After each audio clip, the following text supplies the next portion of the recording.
वैसे इंडियन से प्यार करते हैं रशियंस, बढ़िया। हाँ प्यार करते हैं, लेकिन एक बार ये है कि एक बार जहाँ पे हम लोग ज़्यादा पहुँच जाते हैं फिर वहाँ पता नहीं प्यार हमारा घट जाता है हमारे प्रति, पता नहीं, हर जगह से देखा है मैंने।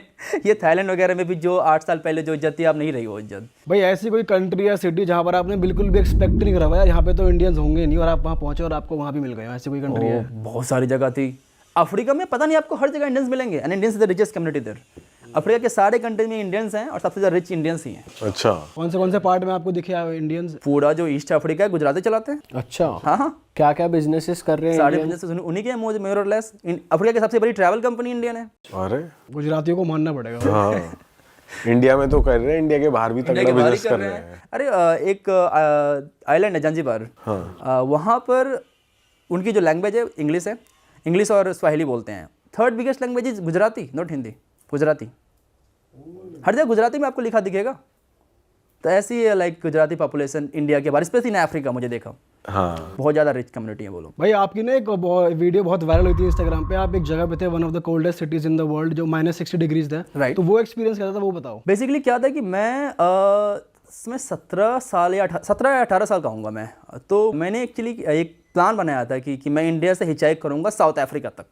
अच्छा। तो मैं इंडिया से निकला, बांग्लादेश गया, फिर मैं वहाँ से म्यांमार गया, फिर म्यांमार से थाईलैंड, लाओस, चाइना, तो आप बॉर्डर्स भी हिचहाइक करके? हाँ, आइलैंड करके क्रॉस करता। किसके साथ? ट्रक वालों के साथ, किसी कार वालों के साथ पैदल कर लिया। तो वो आपके पासपोर्ट देखते थे तो शौक नहीं होते थे कि ये ट्रक वालों के साथ आप क्या कर रहे हो? जनरली उनको कोई मतलब नहीं होता कि ठीक है जाओ, और हिचहाइकिंग समझ में आ जाती है लोगों को मोर और लेस। मतलब इस एशियन कंट्रीज में भी समझ जाते हैं लोग। हाँ, जैसे आप बांग्लादेश जा रहे हो तो वो हो सकता है ना समझते हो उस कॉन्सेप्ट। बांग्लादेश में बिल्कुल नहीं समझ रहे थे ना, क्या है लिफ्ट नहीं देगा कोई, मैंने कहा देगा, रुको तो। तो एक ट्रक ड्राइवर ने मुझे पूरा बांग्लादेश लिफ्ट दिया था। अच्छा, ट्रक बंदे के साथ गया था, रात भर गाने चला के, इंडियन गाने चला रहे थे। भाई तो पर जैसे बॉर्डर्स आप क्रॉस करते हो चेकिंग नहीं होती ज्यादा? चेकिंग्स होती है। अब मेरे पास सारा प्रॉपर डॉक्यूमेंटेशन था ना, मैं ऐसे ही तो इंडिया से थोड़ी निकल गया था, मैं एकदम सब कुछ, मैंने रिसर्च किया था कि नहीं इस देश का चाहिए वीज़ा, इस देश का नहीं चाहिए वीज़ा, इस देश का वीज़ा यहाँ से मिलेगा, ये सब कुछ लेके मैं निकला था इंडिया से। अच्छा, तो किसी बॉर्डर पे आपको सबसे ज़्यादा परेशान किया गया हो, कौन सा है वो? परेशान किया गया हो border, I don't think so उस ट्रिप पे कभी हुआ था कभी कुछ ऐसा, लेकिन एक बार सर्बिया पहुंचा था तो हुआ था मेरे साथ कि बहुत ज़्यादा परेशान किया गया था। क्या हुआ था? कि क्यों यहाँ पर आ गए हो, तुम सच में ट्रैवलर हो या नहीं, क्योंकि इंडियंस जाते हैं ना सर्बिया, वहाँ से फिर यूरोप भाग जाते हैं। उसमें मेरे पास कोई स्ट्रॉन्ग वीज़ा नहीं था, नहीं मेरे पास US UK कोई वीज़ा था ही नहीं मेरे पास।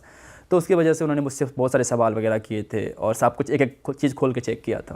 तो ऐसा परेशान किया था उन्होंने मुझे। भाई वो आप बता रहे थे कोल्डेस्ट एरिया? Yes, coldest. तो मैं पहुंचा वहाँ से किर्गिस्तान, और किर्गिस्तान से मुझे लगा कि मुझे जाना है अब the coldest inhabitant place in the world, क्योंकि मैंने एक वो देख लिया था, डॉक्यूमेंट्री देख ली थी वहाँ की। एक डॉक्यूमेंट्री थी ऑस्ट्रेलिया के एक न्यूज़ चैनल ने बनाई थी, तो मुझे कहा वहाँ मुझे जाना है। और वहाँ से, क्योंकि मैं सारी लैंड जर्नी कर रहा था, मैंने फ़्लाइट नहीं लेने का कसम खा रखा था कि फ़्लाइट लूँगा ही नहीं मैं। तो वहाँ से तकरीबन 10,000 किलोमीटर था। मैंने कहा चलो चलते हैं, तो हिचाई करके निकल गया मैं एकदम। वहाँ से पूरा कजाकिस्तान क्रॉस किया, वहाँ से पूरा रशिया का एकदम मोस्ट ईस्टर्न पार्ट पहुँचा हिचाई करते, और एक सबसे बड़ी सिटी पहुँचा याकुत्स्क, जो कि दुनिया की सबसे कोल्डेस्ट सिटी है, कोल्डेस्ट बिग सिटी। -64 गया मैं टेम्परेचर वहाँ पे। ओ भाई, -64। भाई कितनी लेस पहनी हुई थी आपने कपड़ों की? 7 या 8। ओ भाई साहब। उसके बाद वहाँ से और था 2000 किलोमीटर दूर, नथिंग, इसके बीच में कुछ था ही नहीं। अगर आप फ्रीज हुए तो गए आप। और वो जो रोड था, उस रोड का नाम था road of bones, actually because वो रोड जो ह्यूमन बोन होता है ना, उससे बना हुआ था वो बोन्स। सो उसकी छोटी सी हिस्ट्री बता देता हूँ कि हुआ क्या था कि गुलक्स के टाइम जो गुलक्स प्रिजनर्स थे उनसे रोड बनवाया जा रहा था, और वो जब मर गए, क्योंकि इतनी कोल्ड वेदर में तो मर ही जाएंगे, जब मरे तो उसका जो बोन था एज अ स्टोन यूज़ कर लिया उन्होंने कि चलो हटा नहीं, बोन नहीं है तो स्टोन ही डाल देते हैं, सॉरी स्टोन ही तो बोन ही डाल देते हैं। और तो एवरी 1 मीटर जितनी आप कदम लोगे उतने लोग वहाँ मरे हुए हैं, उसके अंदर दफनाए हुए हैं। बेसिकली आप शमशान के ऊपर चले जा रहे हो, एक रोड बनी हुई है एकदम क्रेजी भाई, 2000 किलोमीटर लंबी रोड। और कितना क्रेजी है वहाँ पर रहना, क्या क्या अलग चीज़ें हैं इतने टेम्परेचर पे सब कुछ रहना। अलग है वहाँ पे, तो समझ ही नहीं आता कैसे लोग रहते हैं वहाँ, क्यों ही लोग रहते हैं। अब बाहर नहीं सकते 10 मिनट से ज़्यादा, 10 मिनट के बाद आपको फील होगा कि क्या हो रहा है, सब कुछ एकदम। और जो घर है उनका इंफ्रास्ट्रक्चर ऐसा है कि वो गर्म रहते ही हैं या इतने अच्छे से बने हुए हैं कि अंदर ठंड नहीं लगेगी आपको? ह्यूमन आई थिंक हर जगह रहने का जुगाड़ लगा ही लेते हैं। तो वो लोग भी वहाँ पे पहुँच गए। उनका मेन खाना मीट है, उनके पास जो घोड़े होते हैं वो होते हैं, उसको काट के खाते जाते हैं। उनका मेन फिशिंग है और खाते हैं घोड़े बहुत ज़्यादा वो लोग। घोड़ा इज़ द बिगेस्ट फूड खाना देर। और तुमने यहाँ पे कौन से चैलेंजेस फेस करे सिंस वो एकदम यार इतना ठंडा रहता है? बात ये है कि वहाँ जाने के लिए लोग थे ही नहीं। एक छोटा सा गाँव है जहाँ पे 500 लोग रहते हैं और वो दुनिया का सबसे ठंडा जगह है जहाँ पे लोग रहते हैं। -72 डिग्री सेल्सियस गया है वहाँ पे, -72 डिग्री सेल्सियस। हमारा फ्रीजर -30 रहता है, -20 -30। हाँ सही में। तो -40 डिग्री सेल्सियस। और वहाँ पे मैं पहुँचने के लिए कुछ मिल नहीं रही थी, तो वो रोड पे मुझे लिफ्ट मांगना पड़ रहा। तो सब लोग मुझे बोल रहे थे तो मर जाएगा मर जाएगा मर जाएगा। सब रशियन मुझे वार्न कर रहे थे कि you will die you will die. मैंने कहा नहीं पहुँच जाऊँगा, मैं पहुँच जाऊँगा। तो वो रोड पे मैं 3-4 दिन तक लगातार लिफ्ट मांगता रह गया। और एक बार ऐसा हुआ था कि 3 दिनों तक कोई लिफ्ट मिली ही नहीं मुझे। मैं 3 दिनों तक लगातार रोड पे खड़ा हूँ मैं और लिफ्ट मांग रहा हूँ। 3 दिन तक आप रोड पे हो? हाँ रोड पे हूँ। और पास में एक कैफ़े थी, थैंकफुली उस कैफ़े में जाके मैं रुकता था जब ठंडी लगती तो मुझे। तो अरे बाप रे यार, भाई इतना टॉर्चर क्यों करा आपने अपने आप को भाई? ये तो सुन के मेरे को लग रहा है भाई यार नहीं मतलब शायद अब बड़ी लगता बहुत है थ्रिलिंग torture। होगा तुम्हारे लिए, उस बहुत समय मेरे थ्रिलिंग था लाइक नहीं ये करना है, ये मुझे यहाँ पहुँचना है। I was the 4th Indian to reach there. उससे पहले कोई इंडियन गए, 4 इंडियन ही गए थे। हाँ अच्छा। वो भी एक्सपीडिशन चलती है वहाँ जाने के लिए, बहुत एक्सपेंसिव होता है वो ट्रिप। वो रशियन लेके जाते हैं बड़े बड़े कार्ड में स्टफ। हिच हाइक करके आप पहले ही हो गए? हाँ पहले ही मैं पहुँचा। भाई आपने इंडियन ट्रक ड्राइवर्स के साथ भी टाइम बिताया और बाहर के ट्रक ड्राइवर्स के साथ भी टाइम बिताया है, कुछ आपको डिफरेंस लगा पर्सनैलिटी में? या ये लोग क्योंकि इतने लंबे टाइम तक रोड पे ही रहते हैं, इनका माइंडसेट भी थोड़ा अलग, थोड़े लोनली होते हैं, कैसे क्या या सेम ही होते हैं, कैसा रहता है? नहीं मुझे एक बात लगा कि अगर यूट्यूब वगैरह चला रही नहीं तो कम से कम कंडक्टर तो बने जाऊंगा मैं। बैक वैक तो करवा ही दूंगा। इंटरनेशनल एक्सपीरियंस भी मेरे पास है। लेकिन हाँ ट्रक ड्राइवर्स वगैरह की जो लाइफ होती है ना डिफरेंट है इंडिया के बाहर। एक बार तो रशिया के अंदर आप जो ट्रक्स देखोगे ना बहुत लग्जरियस होते हैं। यूएस के अंदर जो ट्रक्स बहुत लग्जरियस होते हैं, लेकिन आरबी हो जाता है। उसके अंदर फ्रिज है, खाना बनाने का है, 2 बड़े बड़े बंक बेड है सोने के लिए।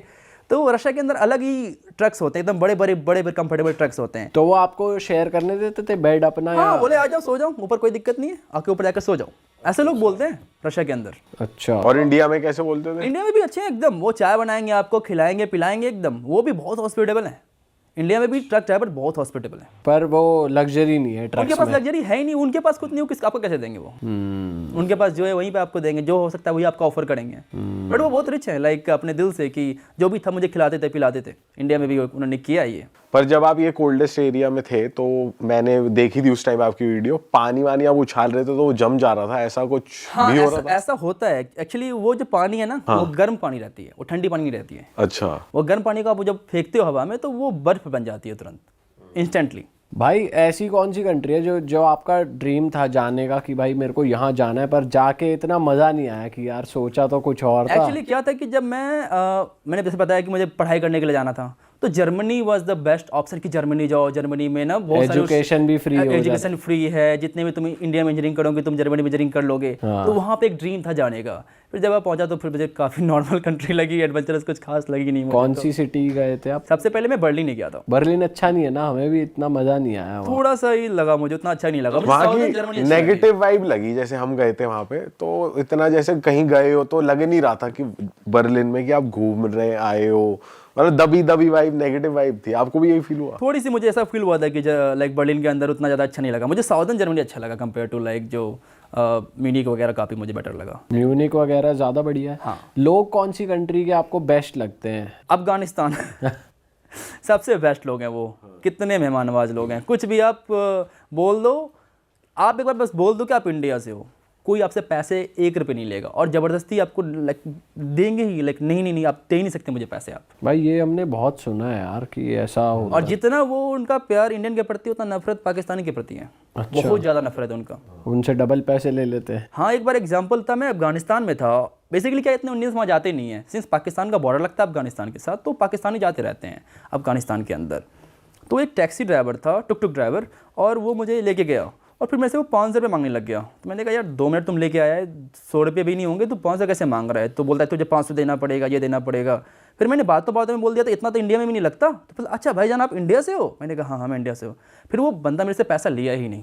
अच्छा। उसने मुझे 10 बार सॉरी बोला। उसने बोला कि मुझे लगा कि आप पाकिस्तान से हो। भाई आप अफगानिस्तान में फंस भी गए थे जब आपको इंडियन एम्बेसी कॉल करना पड़ा था, वो क्या हुआ था? हुआ क्या था कि 2020 में मैं पहली बार अफगानिस्तान गया था। जब उस समय यूएस और अफ़गानिस्तान की लड़ाई चल रही थी, यूएस और जो तालिबान आपस में झगड़ा कर रहे थे। तो मैं चला गया और जाने के बाद मुझे जो लोकल मिलिट्री उन्होंने पकड़ लिया था, मुझे और मेरा एक फ्रेंड था ब्रेडन, हम दोनों को उन्होंने पकड़ लिया ताकि क्योंकि अनसेफ है ये बोल कर उन्होंने पकड़ा था। और अब पकड़ के उन्होंने अपने ऑफिस लेके गए हमें। तालिबान वाले? तालिबान नहीं, तालिबान तो उस समय जो ऑफिशियल अफगानिस्तान, उस समय अफगानिस्तान के जो लोग थे, उस समय जो अफगान गवर्नमेंट की जो पार्ट हुआ करता था, जो जिसको यूएस सपोर्ट करती थी, इंडिया सपोर्ट करती थी, तो वही मुझे ऑफिस लेके गई और फिर उन्होंने कॉल कर दिया हमारे एम्बेसी, इंडियन एम्बेसी को और यूएस एम्बेसी को। इंडियन एम्बेसी का तो पहले 4 घंटे के बाद कॉल रिसीव हुआ, कॉल उन्होंने बैक किया मुझे, और कॉल करते ही सबसे पहले बोलते हैं तो क्यों आया यहाँ पर? पापा को पता है कि तुम यहाँ पर हो? पापा को पता है? हाँ, पापा को पता है। पापा को बताओ, पापा का फ़ोन नंबर दो, पापा से बात करनी है। यार ये क्या कहीं स्कूल में थोड़ी है। फिर क्या हुआ? उसके बाद मैंने कहा तुम्हें पता है यहाँ चला, तुम क्या कैसे पहुँच गए हो? और जस्ट एग्जांपल मैं देता हूँ यूएस ने कैसे बात किया। उसने मेरे फ्रेंड को कॉल किया, ब्रेडन को, और बोला कि I know you are very very adventurous but you understand this situation is not good right now, please get out soon as possible, we will give you money, will give flight ticket, whatever you need. अरे बाप रे। ऐसे 2 बंदे का अलग अलग। फिर आपको उन्होंने छोड़ा कैसे? उन्होंने फिर छोड़ दिया और मैंने कहा मैं इसी के साथ चला जाऊँगा। तो फिर यूएस एम्बेसी ने ही मेरी हेल्प की और मैं ब्रेडन के साथ ही चला गया। देन उसके अगले दिन ही मैंने फ्लाइट निकल गया। तो आपके फ्रेंड ने बताया कि मेरे साथ एक इंडियन फ्रेंड भी है, इसकी भी हेल्प कर दो और साथ में हम दोनों निकल जाते हैं। तो हम दोनों साथ में निकल गए। सही चीज़ हो गई यार। भाई ये वैसे कितना गलत एग्जाम्पल है यार। अपनी कंट्री कह रही है कि अरे पापा को फ़ोन करो। भाई कभी आपने इंडियन एम्बेसी की किसी और कंट्री में हेल्प मांगी और आपकी हेल्प हो गई, ऐसा हुआ है? हमेशा कुछ ना कुछ आपको गलती होता है। एक एग्जांपल देता हूँ मैं आपको। किर्गिस्तान में थे हम, हमारे एक वरुण भाई थे, हम दोनों फंसे हुए थे। हमारा कुछ प्रॉब्लम हो गया था ऑफिशियल्स के साथ कि हमें पता नहीं था कुछ रूल्स, और वहाँ पे एम्बेसी पहुँचे तो पता है एम्बेसी स्टाफ क्या बोलता है कि आप इस कंट्री क्यों आए हो अगर आपको यहाँ की लोकल लैंग्वेज नहीं आती हो तो उनके हिसाब से दुनिया में 197 कंट्री तो सब सारे के मैं लैंग्वेज सीख के जाऊँ। सही बात है। वो बोलते हैं आप लैंग्वेज नहीं आती, यहाँ पे क्यों आ गए हो आप? अरे ये बोल रहे हैं सीधा। अरे वाह, आपने ये वीडियो यहाँ तक देख ली भाई, तुमने हमारी मेहनत सफल कर दिया। तुम ही लोग हो असली रियल हिट। और अगर आपको बहुत मजा आ रहा है ऐसी क्लिप्स में, ऐसी वीडियोस में, तो फटाफट जाइए प्लेलिस्ट पे बिंज वॉच कीजिए, सारी वीडियोस देख डालो और मौज काटो। That is it. हम मिलेंगे नए पॉडकास्ट में, नए क्लिप में। Till then bye bye, see you, take care, do subscribe.